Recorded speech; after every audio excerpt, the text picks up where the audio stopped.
Hey everyone, it's Amber. Here's Sasha, hanging out in my bed. Um, but I have a message to share. So, I've been sleeping a lot for the past couple of days. It's kind of,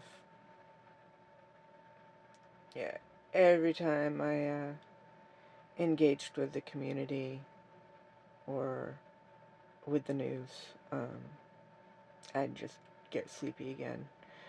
And so I've been taking lots of naps. But last night, no, that was tonight. Yeah, that was tonight. Wow, time is weird. Tonight I did my own little prayer ceremony. Basically, had a little bit to smoke, and then crawled up here into my bed. Put on some good music. Caravan of Light is an amazing album and short film. Highly recommend looking that up. Mine is on disc because I'm old school like that, but you might be able to find it on YouTube. Caravan of Light. It's a project that was like a collaborative, like a global collaborative project where they made a short film and a soundtrack dedicated to the element of fire. Really beautiful. Anyway, so I listened to that and I turned on my dancing LED lights and just zoned to the music and danced with my arms.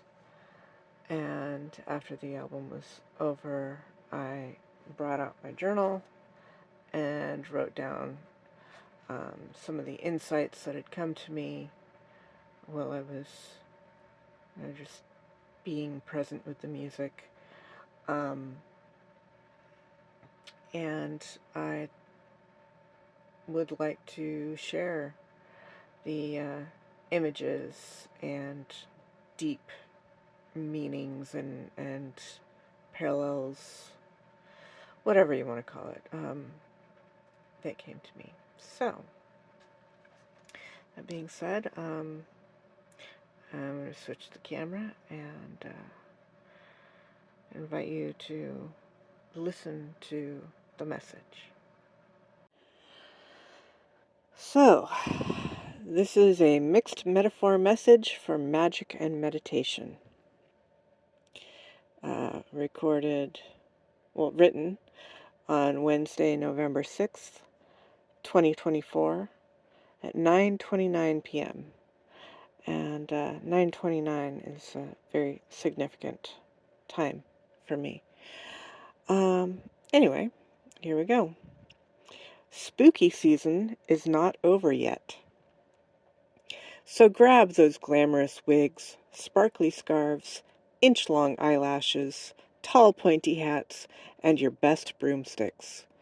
It is time for us to take the stage, whether it is through song and dance and the power of voice, or tending to the quiet, somber flame of focused intent that has been kindled in a sacred cave. Tonight we are all spending our hours in prayer. This is our time, the rise of the divine feminine. With our brooms, we are here to sweep away the polluting energies. I kept seeing flames, contained like candle flames, but bigger, like in bowls. Each point of light was held cradled in the palms of a soul. Hold the light.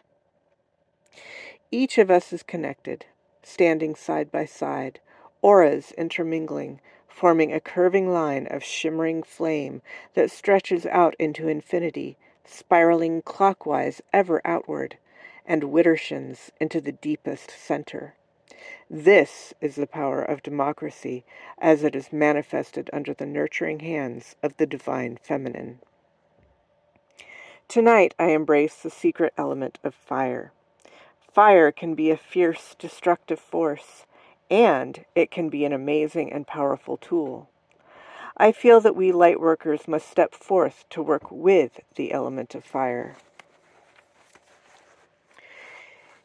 If we take the flames into our loving embrace, tending them, feeding them, we draw that energy away from the raging chaos that is spreading like wildfire. We temper the energy, transmute through intention, focus it into prayers and actions that serve Earth's highest good or most benevolent outcome. I call in the goddess Vesta, keeper of the hearth flame. Fire is also used to purify and strengthen, to mold metals and minerals, to forge blades and armor. This is the time of the woman warrior. I call in the archetypes of Wonder Woman, of Xena, of Sabrina, of any woman who leads with compassion and kicks ass when she needs to. While we hold the light, we also allow space for the shadows to dance across the walls. The shadows also serve a profound purpose during this time of chaos and violence. In the reign of the divine feminine, dark energies are also transmuted into tools. At its most honed, this darkness is wielded to exacting and efficient standards. Kali is here, and I envision a kick-ass band of spunky anime girl ninjas.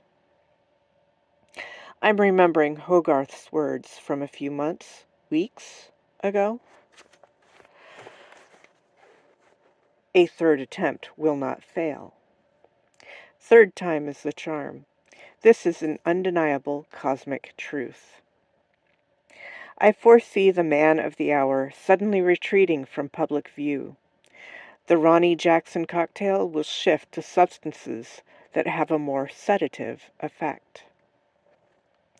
For several months now, I keep thinking about the movie Weekend at Bernie's. The corporal image of Trump will be more of an effigy than of an idol by the time he is to be seated on his royal golden toilet. The consequences of all these events deeply depend on how they sync up to the timeline.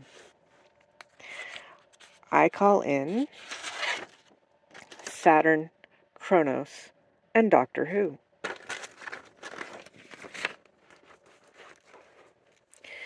We are in the middle of an epic saga, a story with as many twists and turns as a daytime soap opera. We don't know how this story arc will come to a morally satisfying conclusion, but it will. We just need to tune in for a half hour of smut and stereotyped commercial messages in order to keep up with the plot. Once again, I think of the personalities and energetics of Tudor England. There are so many parallels in the supervillain origin stories of King Henry VIII and Donald J. Trump. Who rose to power after the tyranny of H8? Queen Elizabeth, the Virgin Queen. It was her time.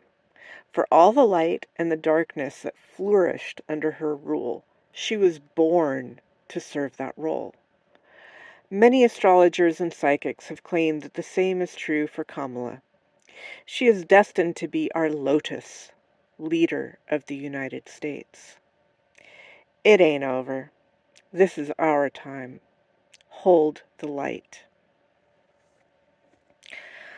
I also want to share, because thematically it is appropriate, I just finished these socks in October. This was my Socktober project.